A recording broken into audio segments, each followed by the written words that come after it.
Hi friends. So, നമ്മൾ ഇംഗ്ലീഷിൽ കോൺ video ചെയ്ത സമയത്ത് നമ്മൾ പാർട്സ് ഓഫ് സ്പീച്ച് എന്നുള്ള വീഡിയോ ചെയ്തിട്ടുണ്ടായിരുന്നു. Hope you remember. അന്ന് മിസ് നിങ്ങളോട് പറഞ്ഞിട്ടുണ്ട് പാർട്സ് ഓഫ് സ്പീച്ച് എന്താണെന്ന് പറഞ്ഞു, ഏതൊക്കെയാണ് പാർട്സ് ഓഫ് സ്പീച്ച് എന്ന് പറഞ്ഞു. ബാക്കിയുള്ള വീഡിയോസിൽ നമ്മൾ ഓരോ പാർട്സ് ഓഫ് സ്പീച്ചും എന്ത് ചെയ്ത് ഡീറ്റെയിൽ ആയിട്ട് പഠിക്കും എന്നുള്ളത് ഞാനന്ന് പറഞ്ഞിട്ടുണ്ടായിരുന്നു. So this is our second video about parts of speech അല്ലേ. പാർട്സ് ഓഫ് സ്പീച്ച് നമ്മൾ പഠിക്കുമ്പോൾ ആദ്യം നമ്മൾ പഠിക്കേണ്ടത് ആരെ കുറിച്ചാണ്? നമ്മുടെ നൗണിനെ കുറിച്ചാണ്. സോ ഇന്നത്തെ ഈ ഒരു വീഡിയോയിൽ നമ്മൾ ഇന്ന് പഠിക്കാൻ പോകുന്നത് എന്താണ് നൗൺ. നൗൺ എന്ന് പറഞ്ഞാൽ എന്താണ്? ഇനി നിങ്ങൾ ജീവിതകാലം മുഴുവൻ എന്ത് ചെയ്യരുത്, നൗൺ എന്ന് പറഞ്ഞാൽ എന്താണെന്ന് കൺഫ്യൂഷൻ വരാൻ പാടില്ല. സോ ഇന്ന് നമ്മൾ പഠിക്കും നൗൺ അഥവാ പേര് എന്ന് പറഞ്ഞാൽ എന്താണ്, എന്തിനൊക്കെയാണ് നമ്മൾ പറയാ എന്ന്. റൈറ്റ്, നമുക്ക് നോക്കാം. അടുത്ത സ്ലൈഡ് നോക്കിയേ. What is A noun? This is A question അല്ലേ. എന്താണ് നൗൺ എന്ന് പറയാം. സോ എങ്ങനെ നമുക്ക് ഡിഫൈൻ ചെയ്യാം നൗൺ എന്ന് പറയുന്നതിനെ? ഇവിടെ നിങ്ങൾ നോക്കിയേ. A noun is a word that refers to a thing, a person, an animal, a place, etcetera. So noun എന്ന് പറയുന്നത് എന്താണ്? ഒരു വാക്കാണ്. Okay, that is the first answer. Noun എന്ന് പറഞ്ഞാൽ അതൊരു വാചകമാണ്. എന്തിന്റെ വാചകമാണ്? അതൊരു ആളെ പേരാകാം, ഒരു സ്ഥലത്തിന്റെ പേരാകാം, ഒരു ആനിമലിന്റെ പേരാകാം, ഒരു വസ്തുവിന്റെ പേരാകാം. അപ്പോൾ ഒരു വ്യക്തിയുടെയോ ഒരു സ്ഥലത്തിന്റെയോ ഒരു മൃഗത്തിന്റെയോ ഒരു വസ്തുവിന്റെയോ പേരിനെയാണ് നമ്മൾ എന്ത് വിളിക്കുക? നൗൺ എന്ന് വിളിക്കാം. Is it clear? So noun എന്ന് പറഞ്ഞാൽ എന്താണ്? ഇറ്റ് ഈസ് എ വേർഡ് അല്ലേ. അതൊരു വാചകമാണ്, ഒരു വാക്കാണ്. എന്തിൻ്റെയാണ്? അതൊരു വ്യക്തിയുടെ വാക്കാകാം അല്ലെ, അതൊരു വ്യക്തിയുടെ പേരാകാം, ഒരു സ്ഥലത്തിന്റെ പേരാകാം, ഒരു വസ്തുവിന്റെ പേരാകാം, ഒരു മൃഗത്തിന്റെ പേരാകാം. അപ്പൊ ഇങ്ങനെയുള്ളതിനാണ് നമ്മൾ എന്ത് പറയാം? നൗൺ എന്ന് പറയാം. നോക്കിയേ, നമ്മൾ ഫസ്റ്റ് നമ്മൾ പറഞ്ഞു എന്താണ് അല്ലേ.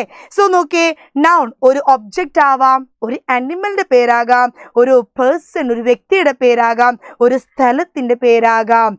സോ എല്ലാം എന്ന് പറയുന്നത് എന്താണ്? ഒരു ഒബ്ജക്റ്റ് ആണ് അല്ലേ. So that is A noun. നോക്കിയേ, എലിഫന്റ് ഇസ് എൻ ആനിമൽ. ആന എന്ന് പറയുന്നത് എന്താണ്? It is an animal. അപ്പോൾ ഒരു ആനിമലിന്റെ നൗൺ ആണ് എന്ത്? എലിഫന്റ്. നോക്കിയേ, മമ്മൂട്ടി ഇറ്റ്സ് എ നൗൺ. അതൊരു വ്യക്തിയുടെ പേരാണ്. നോക്കിയേ, ന്യൂയോർക്ക് അല്ലേ, the city is New York. So New York എന്ന് പറയുന്നത് എന്താണ്? ഒരു സ്ഥലത്തിന്റെ പേരാണ്. അപ്പൊ നൗൺ എന്ന് നമ്മൾ പഠിച്ചു. നോക്കിയേ, പേഴ്സൺ നമ്മൾ പറഞ്ഞു അല്ലേ. യെസ്, ദുൽഖർ സൽമാൻ ഒരു വ്യക്തിയുടെ പേരാണ്. മെസ്സി ഒരു വ്യക്തിയുടെ പേരാണ്. നിങ്ങളുടെ ഫേവറേറ്റ് ജങ്കുക്ക് അല്ലേ, ഒരു വ്യക്തിയുടെ പേരാണ്. അപ്പൊ ആളുകളുടെ പേര് നമ്മൾ എന്ത് വിളിക്കും? We call it as noun അല്ലേ. നെക്സ്റ്റ് പ്ലേസ് നോക്കിയേ. നോക്കിയേ, ഇറ്റ്സ് ലണ്ടൻ അല്ലേ. No, this is not London, this is എന്താണ്? ന്യൂയോർക്ക്. Okay, then this is London tower and this is Delhi അല്ലേ. അപ്പൊ നോക്കിയ സ്ഥലങ്ങളുടെ പേരിനെ നമ്മൾ എന്താ പറയാ? നൗൺ എന്ന് പറയാം. അപ്പൊ നൗൺ എന്ന് പറഞ്ഞാൽ എന്താണ്? ആളുകളുടെ പേര്, സ്ഥലങ്ങളുടെ പേര്. നെക്സ്റ്റ് നോക്കിയേ നിങ്ങൾ, തിങ്സ്. മിസ് നിങ്ങളെ പഠിപ്പിച്ചു എന്താണ്? ഒരു വസ്തുവിന്റെ ഒബ്ജക്റ്റുകളെ നമ്മൾ എന്താ പറയും? വസ്തുക്കളുടെ പേര് നമ്മൾ എന്താ പറയാ? നൗൺ എന്നാണ് പറയാ. സി നോക്കിയേ, മൊബൈൽ ഇറ്റ്സ് എന്താണ്? ഒബ്ജക്റ്റ്, ഒരു വസ്തുവാണ്. അതിനെന്താണ്? Mobile it's A noun. Next നോക്കിയേ, പുസ്തകം അതൊരു വസ്തുവാണ്. Book it's A noun. Next നോക്കിയേ, പെൻസിൽ. ഇവിടെ രണ്ടുപേരുണ്ട് അല്ലെ, പെൻസിലും ഉണ്ട്. എന്താണ്? പെൻസിൽ എന്ന് പറഞ്ഞാൽ ഇറ്റ്സ് എ നൗൺ, അതും ഒരു ഒബ്ജക്റ്റ് ആണ്. And here we see a doll. കുഞ്ഞിന്റെ ഒരു ഡോളും ഉണ്ട് അല്ലേ. ഡോൾ ഈസ് ഓൾസോ എന്താണ്? A noun. അപ്പോൾ നമ്മൾ എന്ത് പഠിച്ചു? ഇന്ന് നമ്മൾ നൗൺ എന്താന്ന് പഠിച്ചു. Let me summarise. Miss summarise ചെയ്യാം. ഒരു വ്യക്തിയുടെ, ഒരു ഒബ്ജക്റ്റിന്റെ, ഒരു അനിമലിന്റെ, ഒരു സ്ഥലത്തിന്റെ പേരിനെ നമ്മൾ വിളിക്കും നൗൺ എന്ന്. സോ പാർട്സ് ഓഫ് സ്പീച്ചിൽ നമുക്ക് ആദ്യം പഠിക്കാനുള്ളത് ഏറ്റവും ഇമ്പോർട്ടൻ്റ് ആയിട്ട് നമ്മൾ അറിഞ്ഞിരിക്കേണ്ടത് വാട്ട് ഈസ് എ നൗൺ, എന്താണ് ഒരു നൗൺ എന്നാണ്.